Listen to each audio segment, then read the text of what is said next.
It's time to get your checking account to zero with free checking from PenFed. That's zero ATM fees, zero balance requirements, and zero time spent waiting for your paycheck to direct deposit because you can receive it up to 2 days early. Open your account with just $25 and see how big zero can be. Apply online today at PenFed.org/free checking. Early direct deposit eligibility may vary between pay periods and timing of payers' funding. To receive any advertised product, you must become a member of PenFed, insured by NCUA. PenFed's got great rates for everyone.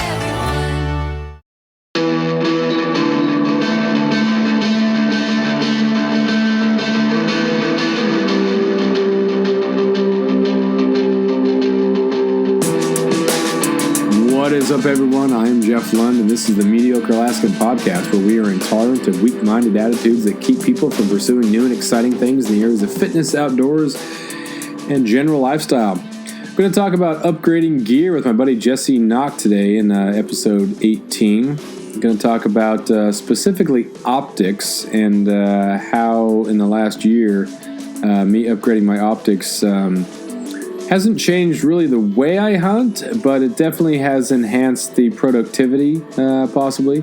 It does not replace practice, of course. It does not make me more skilled, or does not make up for a lack of skill. But we're going to talk about the theories when it comes to upgrading things, getting to that premium level, and the idea of buying one good thing once rather than buying a cheaper thing 5 or 6 times. So that is coming up in episode 18 of the Mediocre Alaskan Podcast, brought to you by LMT. Make sure you go to lmtlifestyle.com. Check out the gear there. And here we go with episode 18.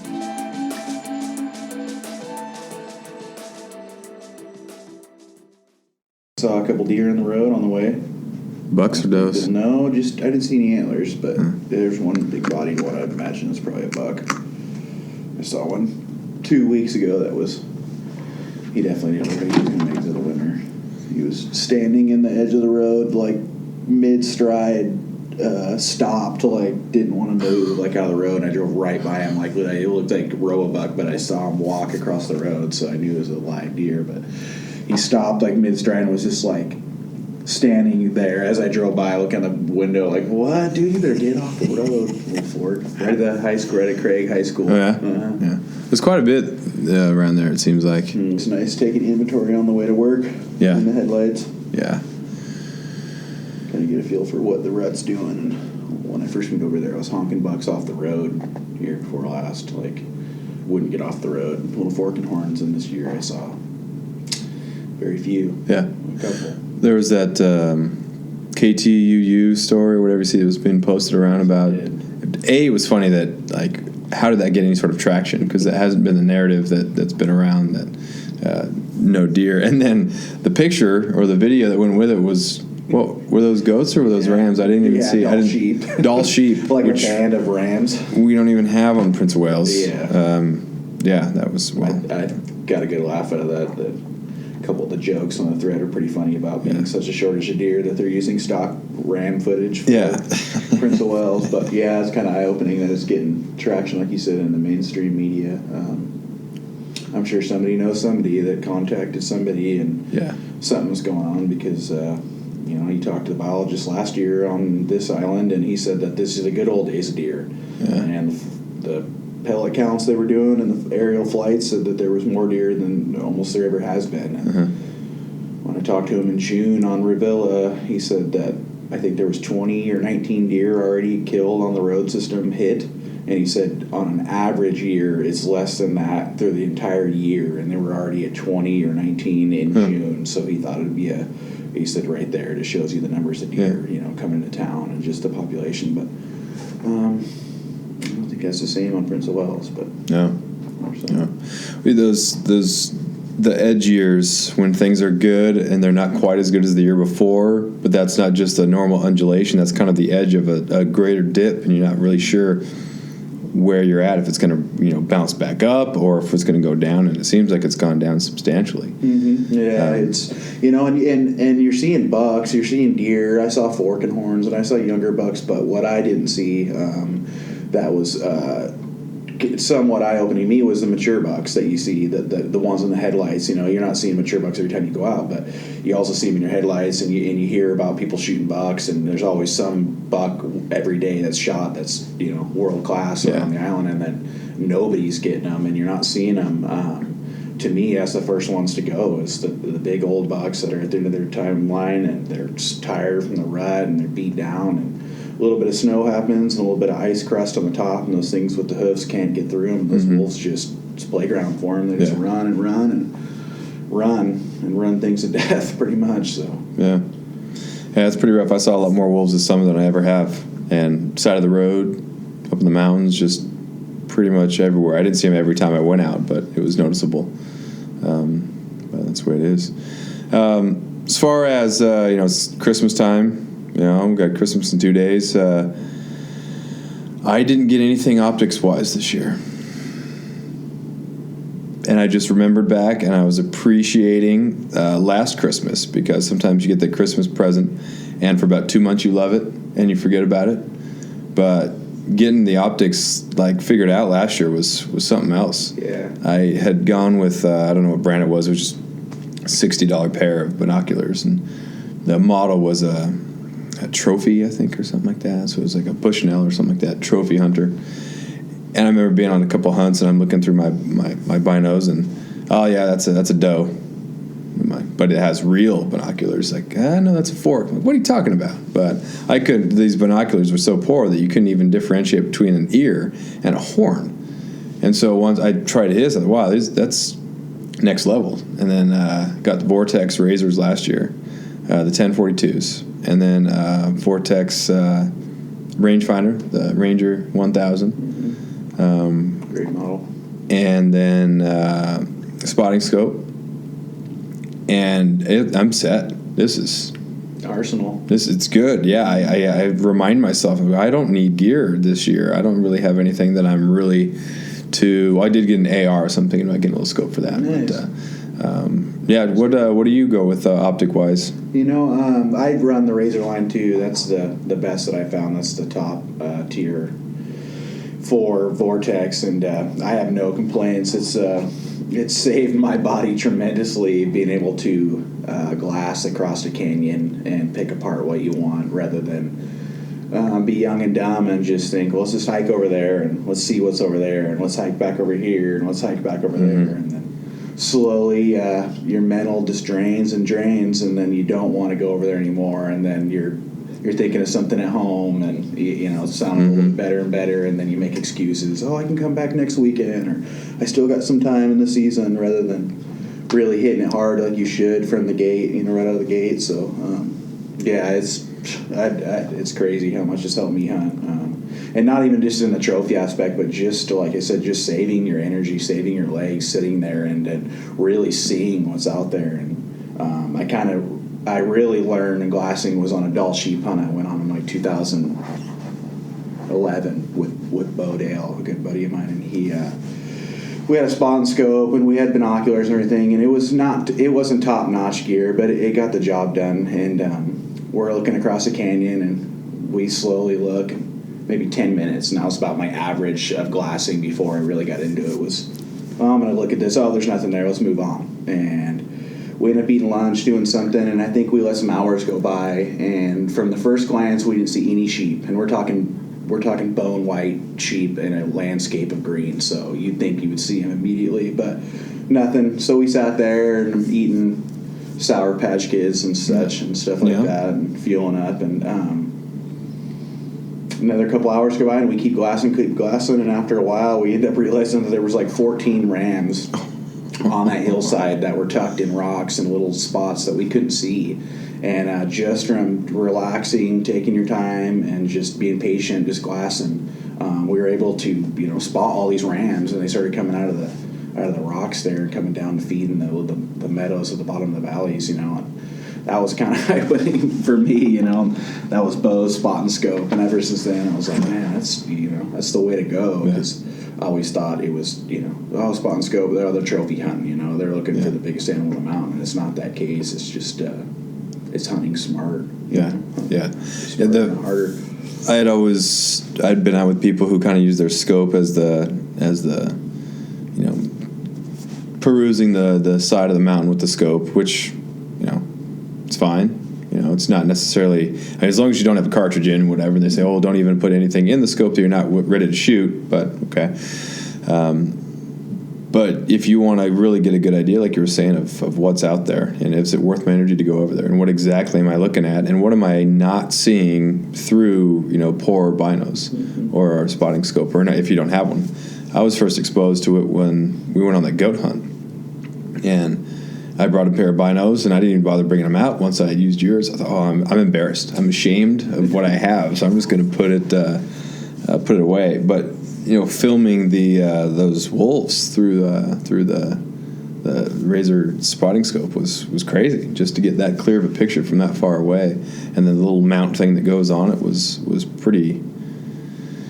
It's pretty eye opening, and like you said, it's not just for trophy hunting; it's for smart hunting, and it's going to be a little bit extra weight, but you're not maybe going to use it on every hunt, but there's time and place to use it and see what you're looking at, and it's an important thing to do. Outside of alpine season, because you don't take that, everything is pretty closed in when they come up out of the alpine. What do you have for your binos, and how often do you use those in the everyday sort of hunt after late September when they're down off the mountains? What do you use? Once you get out of timberline, my spotting scope is put away for the most part, unless it's a big timber cut system, and even then, late season, if it's got antlers, I'm going after it. So, but I run the 10x42 razors, and those things are top notch. I have no complaints about those either. Just being able to glass as you're calling, and the clarity of those things when you're picking out the timberline, and I glass, but I'm looking for the deer to come out immediately. I'm anxious, and I'm looking for it to come busting out, and I'm listening for the sounds, and I went out with my girlfriend a couple years ago and got her a pair of Vortex Diamondbacks. And she's in love with those things. But she blows the call, and immediately she's on the binos looking at the timberline. And I'm looking at her thinking, you're going to see him if he comes out. You're going to see him. It's only within 100 yards. And I'm looking around, not paying attention, and just kind of looking. And, man, sure enough, she spots a buck. And I don't even see it. And the only reason she saw it is because she was looking through her binoculars through her timber patch, and he came in silently, like they do every time, real quiet and real soft-footed. And she spotted him and put the binoculars down, me trying to be Steven Spielberg on the camera, gets the camera set up, makes some noise. When she gets the scope on the deer, he's gone. He takes off. So at that time, I didn't even think that there was a deer. I was like asking her, are you sure? Because I didn't hear it, and I should see it right there. Yeah. So, no, come with me. So we go to where the deer was at, and right in the frost. It was a real frosty morning in November. You can see his hoof tracks through the frost, and no doubt he was right there. He came in, you saw where he stopped and turned around and went off into this little buckbrush mound, and she went in after him. He took off, never got that buck, but that was a pretty good learning experience on my part from somewhat of a noob. My girlfriend, brand new into hunting, and her being so detailed on the binoculars, looking for every little opening, and I didn't spot the buck. Still today, she still makes fun of me because it was a nice buck, and I didn't even spot it, and I didn't even see it. And I heard it. I saw its tail end running through the trees. But after years of fine print contracts and getting ripped off by big wireless providers, if we've learned anything, it's that there's always a catch. So when I first heard that Mint Mobile offers premium wireless starting at just $15 a month, I thought, what's the catch? But after talking to them and using their service, it all made sense. There isn't one. Mint Mobile's secret sauce is that they're the first company to sell wireless service online only. They cut out the cost of retail stores and pass those sweet savings directly to you. For anyone who hates their phone bill, Mint Mobile offers premium wireless for just $15 a month. I was hesitant about having to get a new phone and a new phone number, but with Mint, you can use your own phone with any Mint Mobile plan and keep your same phone and your same phone number along with all of your existing contacts. Mint Mobile gives you the best rate whether you're buying for one or for a family, and at Mint, families start at 2 lines. All plans come with unlimited talk and text plus high-speed data delivered on the nation's largest 5G network. Switch to Mint Mobile and get premium wireless service starting at just $15 a month. To get your new wireless plan for just $15 a month and to get the plan shipped to your door for free, go to mintmobile.com/waypoint. That is mintmobile.com/waypoint. Cut your wireless bill to $15 a month at mintmobile.com/waypoint. Just being patient with your binoculars, just sitting there and knowing that you don't have to get up and wander every part of an opening you see. You can sit there and you can legitimately glass and know exactly what's going on the edge of it, see a flicker of an ear, a tail, a tine of an antler going through the trees. This year, a couple different times, I saw the throat patch. I saw the Sycamore double throat patch, and it's pretty distinctive when you know what you're looking for in the trees. When you're looking, you might look in the same spot 10 different times, and you look on the 11th time, and there's a double throat patch, and it just doesn't look right. Something doesn't, and then all of a sudden you make out antlers, and then your heart's pounding on your chest, and forgetting everything you learned. There's a big difference between not seeing a buck and not seeing the obvious buck. Sometimes you look, oh, there's no buck there. Well, you didn't find the obvious one, but there's one of their defense mechanisms is to be able to be so still for so long. Yep. And so you look at it for 10, 15 minutes, well, they could be standing there the entire time looking right at you. Like, where'd that buck come from? No, it's probably been there. And that's one of the things that, learning, I still consider myself a novice type hunter. It's just all those sort of things. Like, at what point do you think you're so good you can just look at a clear cut, no, nothing's there, and you're moving on? Well, taking the time to glass it well, and then being able to differentiate, like, well, there's something there, it kind of looks whatever. The sharpness of, like you said, you're picking out the patch, you're picking out, different shades, different colors, and those things are smart. You're missing a nice buck because you're not patient or your optics aren't good. And I wanted to believe that it wasn't all that important. It's just about if you have a lot of enthusiasm, that's all you need. But yeah, that helps. Yeah, but so do I don't know which one comes first, enthusiasm or good optics gear. But it's a good marriage of both that you really need. I found a new use for the binos. Went to Montana, did some fly fishing, and looking at certain runs through the binos, seeing what's coming up on the surface. Oh, man, I'm using this for fly fishing. This is cool. Like, oh, man, look at that bend right there. There's a lot of fish that are coming up, and I'm like, maybe we should go fish that pocket because look, and again, it's to be able to look at brown trout rising to insects. We couldn't tell what insects they were, but we knew that they were rising, and so you can look around where you are and say, okay, it's probably this bug, but man, look at that thing, it's going crazy. So Montana always has a lot of people fishing the rivers. And so I was like, well, do we want to stay and fish this, or they're rising right down there, and I can see it really well. So we need to beat these fools who just pulled up in their truck. We need to get down there quick because they're rising right now. But again, with poor optics, you're not going to be able to do that. Nope. And then you better buy a bottle of Tylenol for a day of glassing through cheap optics because your head's going to be splitting after a day. That and I've run, like Jeff said, the Bushnell trophies. I think that was the first pair of binoculars I got, and they got the job done. Yeah. I harvested some elk with my bow with them, had a great time, but always at the end of the day, glassing clear cuts, my head was just, it could explode, and I always thought that it was just from everything hunting entails, dehydration, overexertion, just sunlight, glassing, strain on, but what it is just looking through cheap glass, and it's always like, get the best you can afford. Not everybody can afford the top, and I completely understand that. Like I was pretty fortunate to be able to get the glass that I have, and when it's just the benefits of it are just crazy. It's just like save your pennies, and and then when a good opportunity comes up to get them, I would snatch them if you're serious about what you do. Do it right. It's the same thing of if you want to buy a whole bunch of different pair of hunting boots, or do you want to get a good pair? Yep. And be with that. Whether you're getting, I went with Danners. I like Danners, but a good pair of lightweight, warm pants, those sort of things. It's absolutely worth it. And to go cheap on other things, but not cheap on clothing. Good clothing, but not good optics, or not good rifle, bow, whatever. It makes a big difference It does. to do that. And so it's better to just buy it right, buy it once. You're gonna buy it. Once. Yeah, it's gonna break down at some point. Maybe get a couple years out of it. It's gonna break, bust, whatever.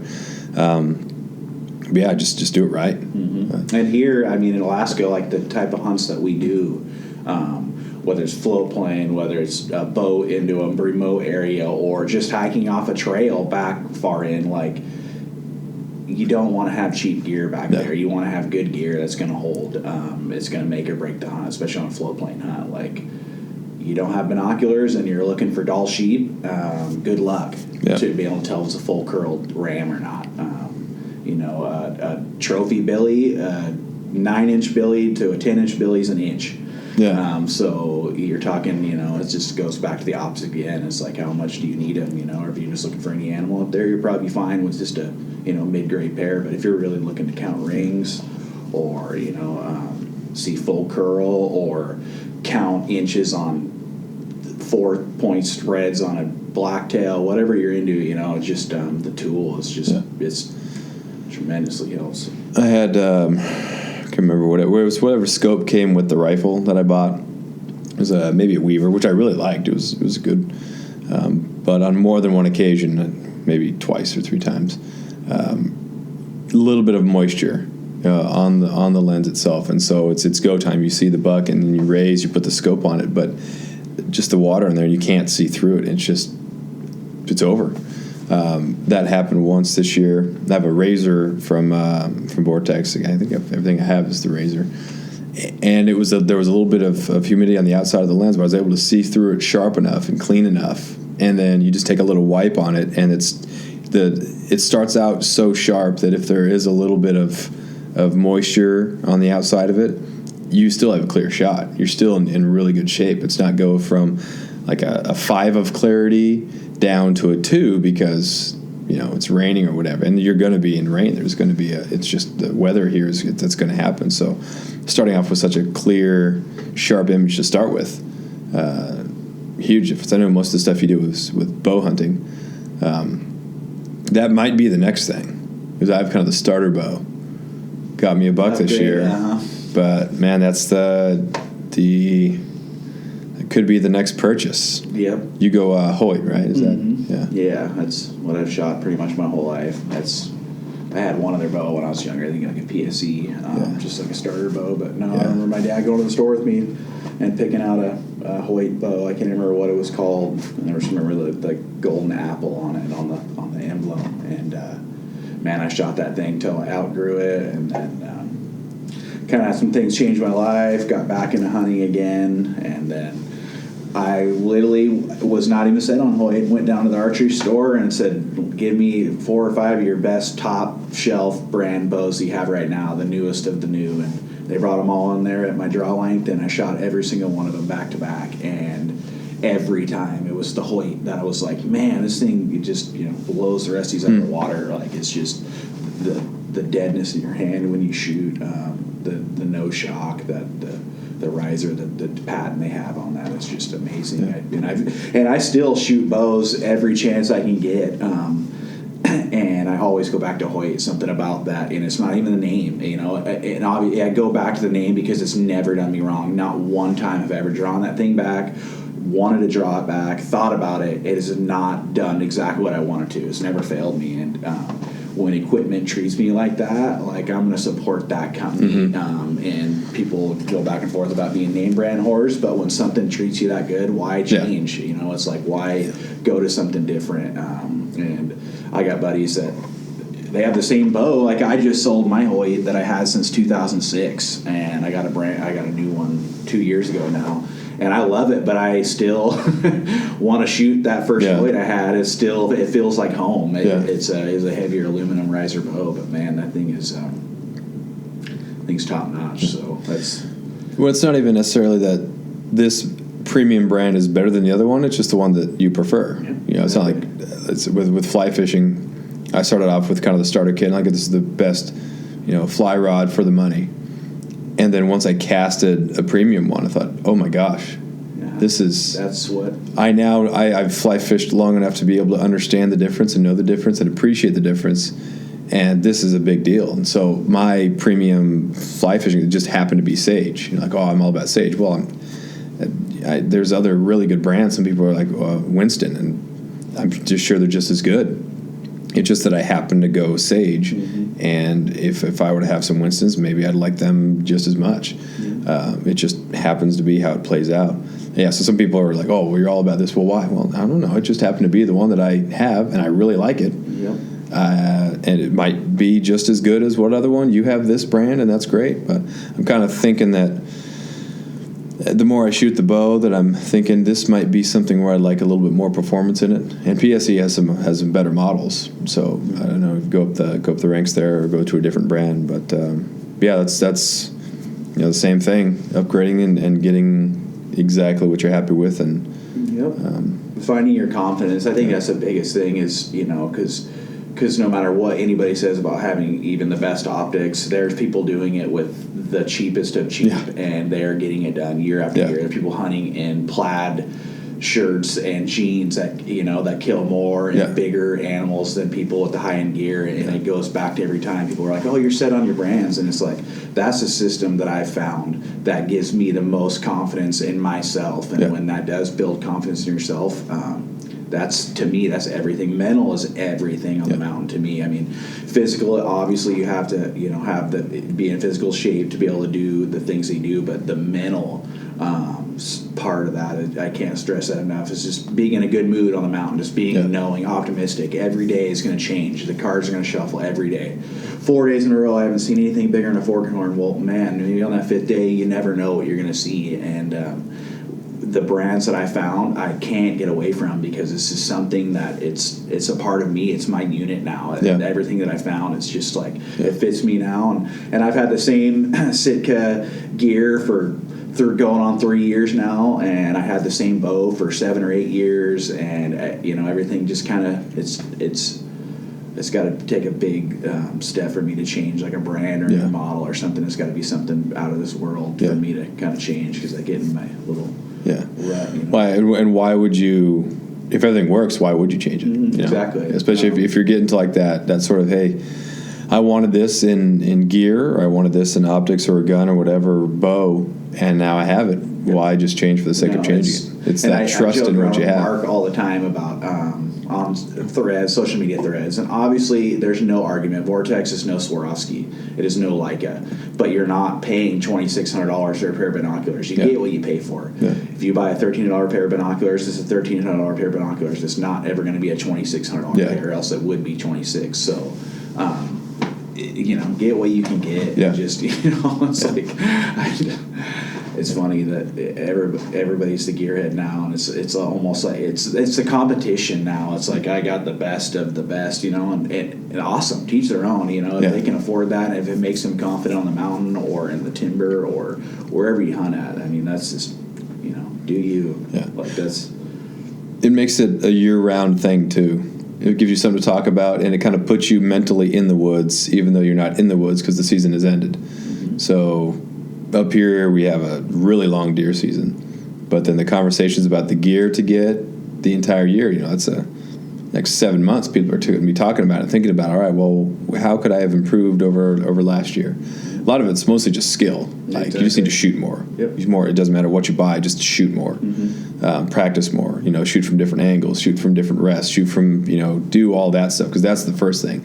You can buy the most expensive stuff, but it doesn't replace the fact that you're not good. For you. Yeah. So finding stuff that you're confident in, again, like you said, if you have that good foundation of skill and then you're confident, it's going to be good. And that was one of the biggest things that I found, that taking longer shots, it's get out of your comfort zone a little bit, and it's mm-hmm. Make a good ethical shot and shoot. But anything else you got here? Short little podcast about optics, other stuff to buy. Is there anything that's kind of on your list of next step if Santa Claus was real? I probably film gear. I think, my optics, I'm pretty set on everything that I got now. Granted, Vortex did update their clothing section on the website. I saw some new hats and some hoodies and stuff that I think I think I'm going to splurge on that here pretty soon. But probably camera gear. I want to get just a little bit better gear. I want to get a little more quality glass, a little bit better microphone, a couple of just different things. But other than that, just hone my skills. Just really, just like you said, just trying to think about all year, get better at what you do. And for me, getting better at what I do is not even really getting new gear, better gear. It's being more efficient with what I have and being a more efficient hunter, being just being able to just hunt smarter, just, and I'm still learning every year and taking long routes and doing some dumb things in the mountain, not thinking straight because I'm probably mentally exhausted, and I do some things and I get home and I rest up and I'm thinking, what did you do that for? Like what, like for instance, we went on the hunt this year, alpine hunt, and the weather was bad and it was kind of patchy in and out. And we went and hung out in the lower part of the mountain on the face side when, granted, now sitting back on it, we should have just huffed it over the top and looked on that back side of the mountain, because if we would have got an hour break like we were getting, we probably would have laid eyes on something that had been pushed over the mountain and they're laying on the backside, and it's just little things you learn more and more, just trying to be better at what you do. And I had a great season. I mean, there's nothing that I need to get like extremely better. I mean, obviously you always want to get better at what you do, but man, I want more time. I want less fog, and I want a little bit more time just to be able to sit for 4 or 5 hours on the top of the mountain and glass and be fortunate enough to glass one basin and not have it fogged in and out or have bears chasing deer off. And that could be a whole nother podcast in itself is Mark Boardman and I's adventure on a deer hunt where we had some crazy western things happen, and some bears were there, and some weather, and some crazy float plane action. It was pretty entertaining. It was it was an adventure, even coming from Alaska guy standing plane, let alone a guy from the lower 48 like Mark. He was a trooper. It was. I was nervous a couple different times. So. But you, around here, if you have a season that goes well, you're like, all right, I don't need adventure, because usually adventure means that something crazy is happening or something bad is going to happen that in the time you hate it, later on when you can tell it's going to be fine. But sometimes it's nice to just have, a no adventure season or a no adventure trip. That's kind of nice. A good hunt doesn't have to be a long hunt. No. I heard that when I was younger, and I always thought of that. I was like, that's kind of funny. And now that I'm getting older, I'm like, I love an adventure hunt. I love a tough one, because the reward is so much sweeter when you suffer a little bit on it. Because I don't believe it should be super easy for you to go take an animal's life and to feed your family. I mean, I think it should be a feat to go take an animal. I think it should be. It's crazy. Yeah. Oh man. Well, thanks for taking some time here. Got 2 days till Christmas, so appreciate a little half-hour show here. Have a great Christmas, and we will talk to you later, man. That will do it for episode 18 of the Mediocre Alaskan Podcast. Make sure you check out the MediocreAlaskan.com or subscribe to the Mediocre Alaskan Podcast on iTunes. If you want to follow Jesse Knock on Instagram, his name is AK_MTNBOUND.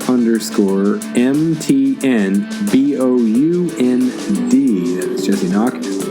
Go to vortexoptics.com if you're looking at getting some premium type optics, but at the price of some of the bigger brands. Thanks again for listening in, and we will talk to you next time.